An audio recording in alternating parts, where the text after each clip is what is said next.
চাচি আমাকে একবার বলেছিলেন যে তিনি অন্ধকারে একা থাকতে খুব ভয় পান, তাই তিনি প্রায়ই আমাকে তার ঘরে ডেকে নিয়ে যেতেন। একদিন বাড়িতে আমাদের দুজন ছাড়া আর কেউ ছিল না। হঠাৎ প্রচণ্ড বৃষ্টি শুরু হলো। চাচি আমাকে তার ঘরে ডাকলেন। যখন ঘরে ঢুকলাম চাচিকে দেখে আমি চমকে গেলাম, কারণ তিনি অনেক সুন্দর ছোট জামা পরেছিলেন। চাচা তখন কয়েক মাসের জন্য বাইরে গিয়েছিলেন। কাজের খাতিরে চাচি আমাকে একদিন অন্ধকারের অজুহাতে তার ঘরে ডেকেছিলেন। এক রাতে যখন আমি ও চাচি খাতে ঘুমাচ্ছিলাম, মাঝরাতে হঠাৎ করে আমি কিছু অদ্ভুত কিছু অনুভব করলাম। চোখ খুলতেই যা দেখলাম তাতে আমি অবাক হয়ে গেলাম। তারপর চাচি আমাকে দিয়ে জোর করে বাকিটা গল্পটা শোনাচ্ছি। আমার নাম সুজয়। আমি 21 বছর বয়সী। আমার চাচি ছিলেন অনেক সুন্দর আর অনেক ফর্সা, যে কেউ তাকে দেখলে মুগ্ধ হয়ে যাবেন। চাচা ও তার রূপের প্রেমে পড়ে তাকে বিয়ে করেছিলেন। চাচি সবসময় সাজগোজ করে থাকতেন। একাদশ শ্রেণীর পরীক্ষা দেওয়ার পরে আমার ছুটি শুরু হয়েছিল, তাই আমি মা বাবার কাছে অনুমতি নিয়ে চাচি ও চাচার বাড়িতে ছুটি কাটাতে যেতে চেয়েছিলাম। চাচার বিয়ে মাত্র 3 মাস আগে হয়েছে, তাই আমার বাবা মা আমাকে সেখানে যেতে নিষেধ করেছে। কিন্তু আমি অনেক বছর ধরেই চাচার বাড়িতে যাইনি, এমনকি তাদের বিয়েতে যেতে পারিনি, কারণ তখন আমার পরীক্ষার সময় ছিল। চাচার সঙ্গে দেখা করার জন্য আমি খুব আগ্রহী ছিলাম এবং নতুন চাচিকে দেখতে চাইছিলাম। বাবার কথা ছিল যে আমরা পরে কখনো দেখা করতে পারব, কিন্তু আমি তখনই যেতে চাইছিলাম। শেষ পর্যন্ত অনেক বুঝিয়ে বাবা চাচার বাড়িতে যাওয়ার জন্য রাজি করালাম। মাঝে মাঝে ভাবি হয়তো ভালো হতো যদি তখন চাচার বাড়িতে না যেতাম, কারণ এত কম বয়সে চাচি আমার সাথে এমন কিছু করবে যা আমি ভাবতেও পারিনি। একটি নতুন অভিজ্ঞতার সন্ধানে আমার জীবনে একটি গুরুত্বপূর্ণ দিন এসেছিল। তা ছিল শনিবারের একটি দিন, যখন আমার বাবা আমাকে চাচার বাড়িতে নিয়ে গিয়েছিলেন। কিন্তু আমাদের পৌঁছানোর পর দেখি বাড়ির বাইরের দরজায় তালা বন্ধ। মনে হলো চাচি হয়তো কোথাও গেছেন।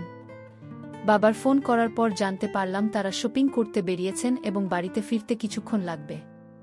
তাই আমরা বাড়ির বাইরে দাঁড়িয়ে তাদের জন্য অপেক্ষা করতে লাগলাম। প্রায় 2 ঘন্টা পর চাচা চাচি বাড়িতে পৌঁছলেন। বাবা বাইরে গিয়ে তাদের সঙ্গে দেখা করলেন আর চলে গেলেন আমাকে রেখে, এবং আমরা সবাই একসঙ্গে বাড়ির দিকে ফিরতে শুরু করলাম। চাচি তখন স্কার্ফ দিয়ে মুখ ঢেকেছিলেন এবং চাচার বাইকে বসেছিলেন। আমি দেখতে পেলাম চাচি অনেক সুন্দরী।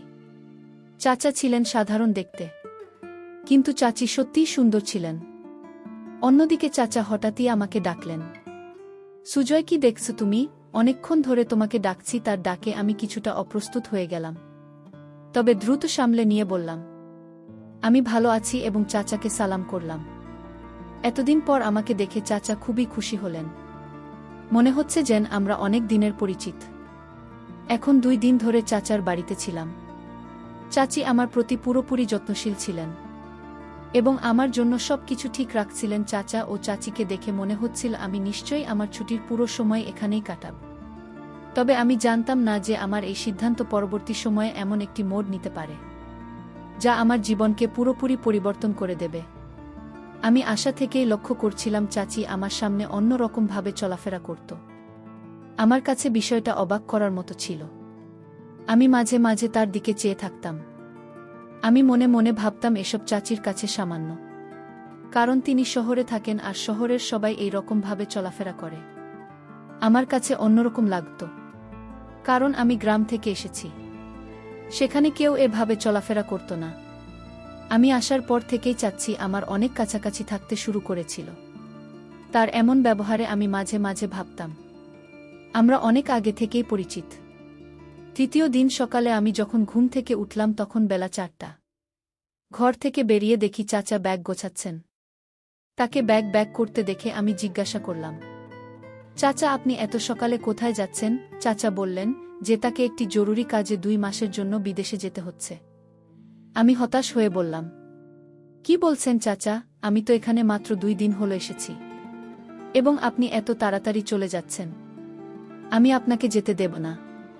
চাচা আমাকে বোঝাতে লাগলেন, এটা আমার জন্য একটি গুরুত্বপূর্ণ সুযোগ। যদি আমি হারিয়ে ফেলি তাহলে আমি নিজেকে মূর্খ মনে করব। এই প্রজেক্টে কাজের অভিজ্ঞতা আমাকে ভবিষ্যতে একটি ভালো পদে এনে দিতে পারে। চাচার কথার গুরুত্ব বুঝতে পেরে আমি আর কিছু বললাম না। বললাম, ঠিক আছে, আজ সন্ধ্যায় আমি বাবাকে জানিয়ে দিচ্ছি এবং আমি নিজের বাড়ি চলে যাব। বাবা এসে আমাকে নিয়ে যাবে। কারণ আপনি না থাকলে আমি এখান থেকে কি করব? চাচা বললেন, সুজয় এখন আমি চলে যাচ্ছি। তুমি এখানেই থাকবে এবং তোমার চাচির খেয়াল রাখবে। আমার ফিরে আসা পর্যন্ত তোমাকে এখানেই থাকতে হবে। তার কথা শুনে আমি অবাক হয়ে গেলাম। চাচা না থাকলে আমি আর চাচি বাড়িতে একা কিভাবে থাকব? চাচা আরও বললেন, মনে রেখো তোমার চাচি অন্ধকার থেকে ভয় পায়।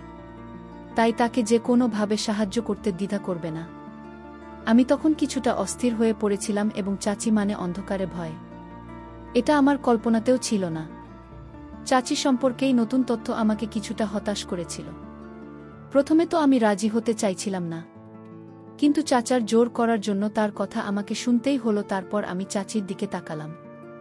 আমার কথা শোনার পর চাচি আমার দিকে তাকিয়ে অদ্ভুতভাবে হাসছিলেন। মনে হলো আমার এখানে থাকার কথা শুনে তিনি অনেক খুশি হয়েছিলেন। আমি চাচাকে সাহায্য করতে লাগলাম, তার কাপড় গুছিয়ে রাখতে এবং পরে তাদের বিমানবন্দরে পৌঁছে দিল।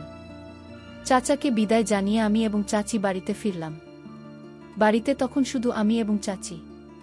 আমি চাচার সঙ্গে শহরে ঘুরে বেড়ানোর পরিকল্পনা করেছিলাম, কিন্তু চাচার বেরিয়ে যাওয়ায় সবটা ভেস্তে গেল। তবে এটি ভাবার চেয়ে বেশি গুরুত্বপূর্ণ হলো চাচি চলে যাওয়ার পর রাতে নিজের ঘরে বসে মোবাইলে নাটক দেখেছিলাম। কিছুক্ষণ পর নাটক দেখে বিরক্ত লাগে। ভাবলাম টিভি দেখা যাক, তাই বসার ঘরে গিয়ে টিভি চালিয়ে বসলাম। একটু পর চাচি এসে হেসে বললেন, কি রে সুজয়, চা চলে যাওয়ার পর কি তোমার এই বাড়িতে মন বসছে না? চাচি আমার পাশে এসে বসে গল্প করতে থাকলেন। তার কথাগুলো শুনতেও আমার অনেক ভালো লাগছিল। আমি ভাবিনি যে চাচি আমার সাথে এত ফ্রি হয়ে কথা বলবেন। একদিন চাচি আমাকে বললেন, চলো বাইরে একটু ঘুরে আসি। চাচি স্কুটি নিয়ে বের হলেন আর চাচি স্কুটি চালাচ্ছেন আর আমি পিছনে বসেছিলাম। এতে চাচি খানিকটা অস্বস্তিতে পড়েন। আমি ঠিক বুঝতে পারছিলাম না এটার মানে কি হতে পারে। বাড়িতে ঢুকে দরজা বন্ধ করার পর হঠাৎ ঘরের সব আলো নিভে গেল, চারপাশে অন্ধকারে ঢেকে গেল। মুহূর্তে আমি তখন চাচির পিছনে দাঁড়িয়েছিলাম। ভয়ে চাচি আমাকে শক্ত করে ধরে ফেললেন। তার এই আচরণে আমি কিছুটা বিস্মিত হয়ে গেলাম। বড় হওয়ার পর এমন অভিজ্ঞতা আগে কখনো হয়নি। বুঝতে না পেরে আমি স্থির হয়ে দাঁড়িয়ে রইলাম এবং তারপর হঠাৎ করে আলো আবার চলে এল। আলো আসতেই তিনি সোজা হয়ে আমাকে ছেড়ে দিয়ে বললেন, মাফ করে দাও, অন্ধকারে আমি ভয় পেয়েছিলাম, এবং মৃদু হাসি দিয়ে তার ঘরে চলে গেলেন। আমি হতভম্ব হয়ে গিয়েছিলাম এবং ভাবছিলাম যেখানে ঠিক হচ্ছে না। কিছু সময় পরে চাচার বলা কথা মনে পড়ল। চাচা বলেছিলেন চাচি অন্ধকারে ভয় পান এবং তোমার দায়িত্ব তার দেখভাল করা। তখন বুঝলাম চাচি আমাকে অন্ধকারের অজুহাত দেখিয়ে জড়িয়ে ধরেছিলেন। রাতের বেলা আমি ঘরে গিয়ে শুয়ে পড়লাম, কিন্তু চাচির কথা বারবার আমার মনে চলে আসছিল। তিনি ছিলেন বেশ আধুনিক আর আমি তো এক গ্রামের ছেলে, তাই তার আচরণগুলো আমার জন্য খুবই অন্যরকম লাগছিল। হয়তো তার কাছে সামান্য ছিল। পরের দিন সকালে উঠে দেখি চাচি রান্নাঘরে চা তৈরি করছেন। তার দিকে তাকাতে কিছুটা অস্বস্তি হচ্ছিল, কারণ তিনি এখনও রাতে রান্না করছিলেন এবং তিনি মনে হয় আমাকে তা ছিল করেছিলেন। যখন আমি জল পান করতে কিচেনে গেলাম, তখন চাচি আবার আমাকে বললেন। আমি কিছুটা অবাক হয়ে গেলাম, কারণ আগের দিনের ঘটনা এখনও আমার মাথা থেকে বের হয়নি। তিনি হাসি মুখে বললেন, আরে সুজয়, কিসের এত লজ্জা? আমি তোমার চাচি, আর চাচির কাছে কোনো কিছু রোজ করতে হয় না। কিন্তু গত রাতে আমি সত্যিই খুব ভয় পেয়েছিলাম। যদি তোমার খারাপ লাগে তবে আমাকে মাফ করে দিও। তুমি আমার ভাতিজা, আমার ছেলের মতো, এবং আমি তোমার চাচি, তাই তোমার সঙ্গে অধিকার আমার আছে। চাচির এই আচরণে আমি কিছুটা হাসলাম, কিন্তু তারা এমন আচরণগুলি আমার মনে নতুন এক অনুভূতি তৈরি করতে শুরু করল। আচমকা মনে হলো আমি এখন বড় হয়ে যাচ্ছি, আর চাচা হয়তো বুঝতে পারেনি যে এমন কিছু করতে পারে। কিছুদিন পরে এক সন্ধ্যায় মোগলাই খাবার ইচ্ছা হলো। ভাবলাম চাচিকে বলবো, তাই তার ঘরের দিকে গেলাম। চাচির ঘরের দরজা সামান্য খোলা ছিল, তাই অনুমতি ছাড়াই ঢুকে পড়লাম।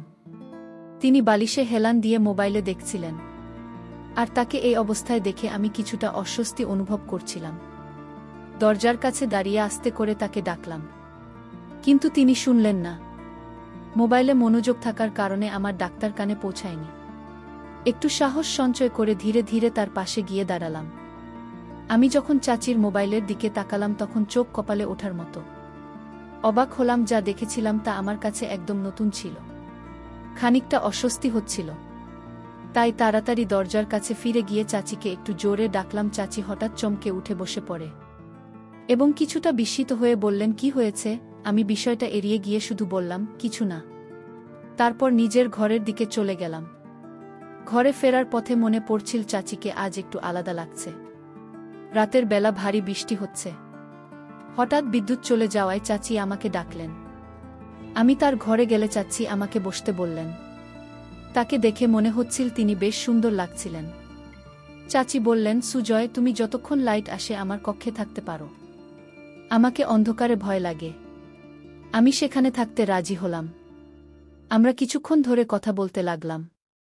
চাচি আমাকে জানালেন চাচি ও চাচা আর খুব তাড়াতাড়ি বিয়ে হয়েছিল। তিনি বললেন, আমার ও তোমার চাচার 1 বছর আগে প্রথম সাক্ষাৎ হয়েছিল এবং আমাদের প্রেম এত দ্রুত বাড়তে থাকে যে আমরা কিছুদিনের মধ্যেই বিয়ের সিদ্ধান্ত নিই। গল্প করতে করতেই সময় চলে যায়। যখন আমি ফের ঘরে যাবার কথা ভাবছিলাম তখন চাচি আমায় বললেন, সূর্য, যদি তোমার আপত্তি না থাকে তাহলে কি তুমি আজ রাতে আমার ঘরে থাকতে পারো? আমার মনে কোনো দ্বিধা ছিল না, কারণ চাচি ও আমি একা ছিলাম। তার সাথে গল্প করতে আমার বেশ ভালোই লাগত। তাই আমি রাজি হয়ে গেলাম। আর চাচাও আমাকে আগেই বলে রেখেছিলেন যে চাচির খেয়াল রাখতে। সারা রাত বৃষ্টির আওয়াজ চলছিল এবং আমি ঘুম থেকে উঠে দেখলাম চাচি অত্যন্ত আনন্দিত, যা আগে কখনো আমি তার মুখ দেখিনি। ব্রেকফাস্টের সময় তিনি আমাকে বলেছিলেন, এখন বৃষ্টির দিন, তাই তুমি আমার ঘরে থাকতে পারো। চাচি আমাকে বলেছিলেন, যদি তোমার কোনো সাহায্য প্রয়োজন হয় তাহলে বিনা দ্বিধায় জানাতে পারো। রাতে আমরা গল্প করছিলাম, কিন্তু হঠাৎ করে আমার শরীরটা একটু খারাপ লাগতে শুরু করল। চাচির কথাগুলো কিছুটা অস্বস্তিকর লাগছিল। যদিও ঠিক বুঝে উঠতে পারছিলাম না কেন শরীর খারাপ লাগলেও কোনোভাবেই তার ঘরে বসে রইলাম। এখানে আসার পর থেকে চাচি আমাকে রোজ রাতে 1 গ্লাস করে দুধ পান করতে দিতেন। আজও তিনি দুধের গ্লাস নিয়ে আসলেন। আমি খেতে খেতে গল্প চালিয়ে যেতে থাকলাম। একসময় অজান্তে ঘুমে ঢুলতে শুরু করলাম আর কিছুক্ষণ পর ঘুমিয়ে পড়লাম। চাচিকে জান রাতে আর সৌন্দর্য লাগছিল, তবে মনেও নানা রকম চিন্তাবিদ করছিল। তার পরের দিনের কথা মনে একটা অদ্ভুত হচ্ছিল। যখন দেখলাম চাচি বাইরে গেছেন আর তার ফোনে বারবার কল আসছে। হঠাৎ পেটে আবার ব্যথা শুরু হয়। আমি তখন বাবাকে ফোন করে জানালাম যে বাড়ি ফিরতে চাই। বাবার কথায় চাচি কিছুটা বিরক্ত হয়ে বললেন, কি তোমার চাচা কি তোমাকে বলেনি যে আমাকে দেখতে হবে, এখনই যেতে পারবে না? চাচির কথা শুনে আমি কিছুটা হতবাক হয়ে গেলাম। কোনো সম্পর্ক আর কি দেখার কথা? সবকিছু জট পাকিয়ে গেল। আমি যখন বিষয়টা জানতে চাইলাম তিনি বললেন, আমি জানি না, তবে তোমাকে এখানেই থাকতে হবে। চাচি আমাকে যেতে না দেওয়ার জন্য জোর করছিলেন, কিন্তু পেটের ব্যথা ততক্ষণে বেড়েই চলেছিল। এই অবস্থায় আমি বেশ অস্থির হয়ে উঠেছিলাম, কারণ ব্যথা কমার কোনো লক্ষণই ছিল না। কিন্তু আমি বুঝতেই পারছিলাম না কেন আমি এমন হচ্ছে। এমন অভিজ্ঞতা আমার জন্য নতুন ছিল। চাচা বাইরে গেছেন প্রায় 1 সপ্তাহ। সন্ধ্যা 7টায় বাড়ির বেল বেজে উঠবেন। ফলে চাচি দরজা খুলতে গেলে দরজা খুলতেই পুলিশ দাঁড়িয়েছিল। পুলিশকে দেখে চাচি কিছুটা ভয় পেয়ে গেলেন। পুলিশ চাচিকে জিজ্ঞাসা করলেন, আপনার আসল উদ্দেশ্য কি? আমি কিছুই বুঝে উঠতে পারছিলাম না। এদিকে আমার পেছনে বাবা চাচিকে নিয়ে এসে হাজির হলেন, আর চাচার হাতে বেশ কিছু ফাইল ছিল। হঠাৎ আমি বলে উঠলাম, চাচা, আপনি তো কাজের জন্য 2 মাসের জন্য বিদেশে গিয়েছিলেন। এরপর বাবার দিকে ফিরে জিজ্ঞাসা করলাম, সব কিভাবে ভাবে ঘটছে? বাবা আমাকে জানালেন, যখন তোমাকে এখানে রেখে আসি তখন আমি থানায় গিয়েছিলাম। সেখানে এমন এক মেয়ের সম্পর্কে জানতে পারি, যার খোঁজ আমার সহকর্মীরা করছিল। আমি মেয়েটিকে চিনতে পারিনি, তবে সোশ্যাল মিডিয়ায় চাচার ছবি দেখে বুঝলাম আসলে তোমার চাচার নাম পরিবর্তন করে পরিচয় লুকিয়ে চাচিকে বিয়ে করেছেন। চাচার ফোন কেটে যাওয়ার পরেই বাবার কাছে বিস্ময়কর তথ্য এল, চাচা আর চাচি বেআইনি কাজে জড়িত ছিলেন এবং অন্যদের ফাঁদে ফেলেছিলেন। এভাবে তার টাকা ইনকাম করতেন। আমার সাথে এমনটা ঘটাতে চাইছিল। তখনই বুঝলাম কেন আমার পেটে এত অস্বস্তি ব্যথা হচ্ছিল। চাচা সম্ভবত লুকিয়ে আমাকে এমন কিছু পান করেছিলেন যাতে আমার অস্বাভাবিক লাগছিল, আর চাচি ও তা জানতেন। গত রাতের ঘটনাগুলো মনে করতে শুরু করলাম। মনে হল চাচা আর চাচি সম্পর্কের মূল্য না দিয়ে কেবল দ্রুত টাকা কামানোর মোহে অন্ধ হয়ে গিয়েছিলেন। ধীরে ধীরে বিষয়টি পরিষ্কার হল। কেন চাচা এত দ্রুত এই শহরে উন্নতি করলেন? আমি চাচার আতিথ্য উপভোগ করতে গিয়েছিলাম, কিন্তু তারা আমাকে ধোঁকা দিয়েছেন। বাবা বিষয়টি নিয়ে খোঁজ না করলে হয়তো আমি আরও বিপদে পড়তাম। আজকাল সম্পর্ক, ভালোবাসা, অনুভূতির কোনো মূল্যই নেই। মনে হয় সবাই কেবল নিজের সাথেই চলে। তাই যা এক সময় ছিল এখন আর তা নেই। এই গল্পে প্রিয়জন বা আপনি ছদ্মবেশে থাকা মানুষও ক্ষতি করতে পারে। ফলে এমন কারো প্রতি অন্ধভাবে বিশ্বাস না করে প্রতিটি সম্পর্কে সতর্কতার সাথে পর্যবেক্ষণ করা প্রয়োজন। বন্ধুরা, আজকের গল্পটি কেমন লাগলো তা অবশ্যই কমেন্ট করে জানাতে ভুলবেন না। আর এরকম নতুন নতুন গল্প পেতে চ্যানেলটিকে সাবস্ক্রাইব করে পাশে থাকবেন। ধন্যবাদ।